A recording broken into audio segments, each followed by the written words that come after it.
দুঃখ কষ্ট জীবনে লেগেই থাকবে। তার জন্য কি মন খারাপ করে বাড়িতে বসে থাকবো? একদমই নয়।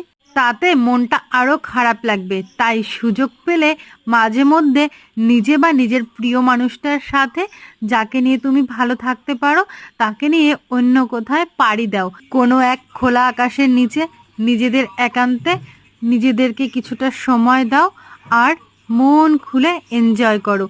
দেখবে আবারও নতুন করে বাঁচতে ইচ্ছে করবে, আবারও সবটা যেন সুন্দর হয়ে উঠবে। সব মন খারাপের একটাই ওষুধ, সেটা হলো একটু নিজেদের একান্তে কিছুটা সময় কাটানো আর ঘোরা। আর সাথে যদি কেউ নাও থাকে তাতে কোনো সমস্যা নেই, কারণ জীবনটা নিজের, নিজের একান্তের। নিজের জীবনটাকে খুশি রাখার দায়িত্বটা সম্পূর্ণ নিজের উপরই পড়ে। অন্যকে সিঁড়ি করে বা অন্যের উপর নির্ভরশীল হয়ে কখনোই নিজের জীবনকে খুশি রাখা যায় না।